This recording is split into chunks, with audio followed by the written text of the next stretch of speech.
The Prime Minister today all but promised there will be tax cuts in next Tuesday's budget to get us out of this coronavirus recession. Australians are keeping more of what they earn, as we promised they would. But there is still more to be done, and there will be more next week.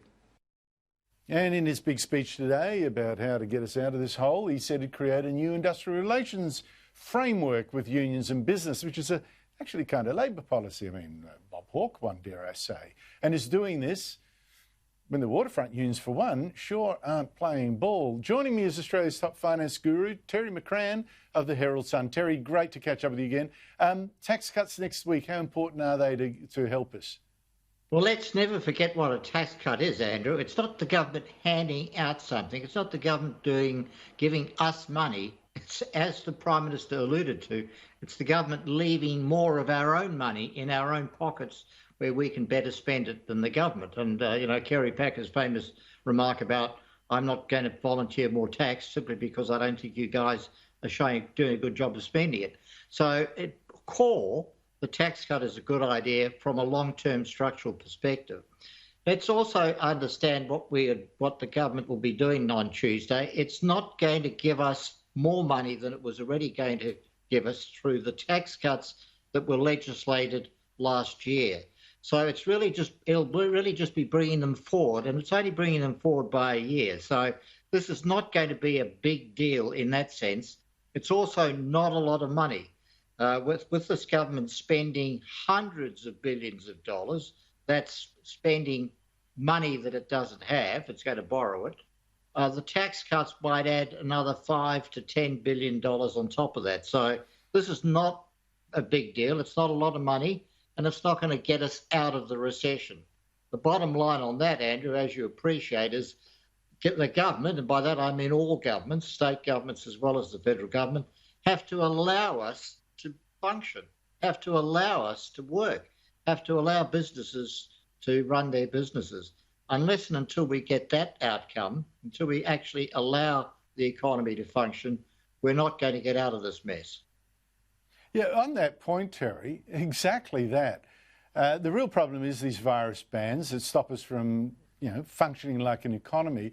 One of the most insane things on that point I've heard on this, and this time it's not Daniel Andrews, it's the West Australian Premier, Mark McGowan, today saying he wasn't going to lift his state borders to tourism, even though, the rest of Australia, there's not a single community transmission of this virus outside Victoria. He's not going to lift it because West Australians will then leave and choose to spend their money somewhere else. Have a listen to this.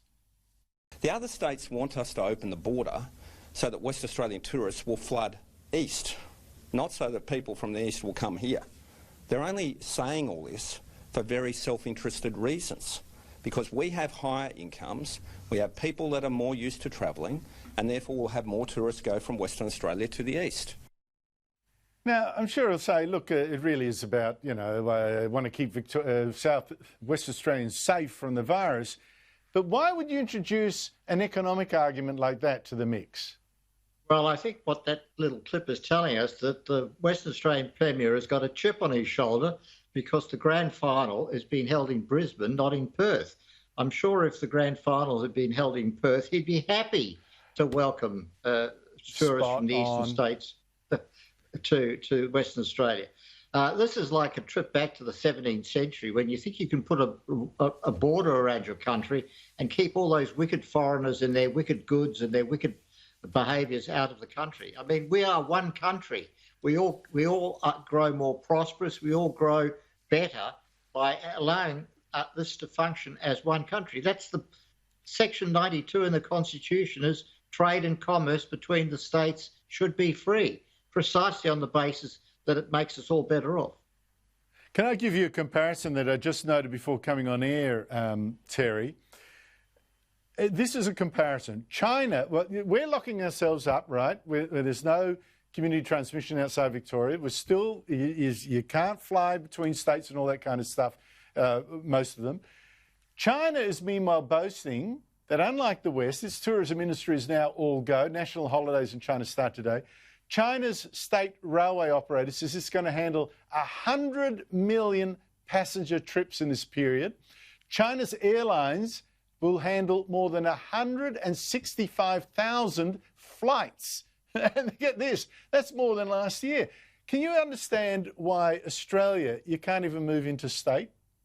Well, it just captures how idiotic it is. I mean, China did take a very aggressive approach to suppressing the virus right at the start after it had exported it to the rest of the world. The rest of the world is still dealing with the consequence of that. But we have to face that reality, Andrew, that there's a trade-off to be made. And it's not just an economic versus lives trade-off. It's a lives versus lives trade-off. And ultimately, we really have to face up to that functionality, that unless we are prepared to be more sensible with all the necessary things that you've been talking about from day one in March, about social distancing, protecting the vulnerable, protecting the aged, etc. But we have to allow the economy to function. We can't continue to live imprisoned in our homes and imprisoned in our states.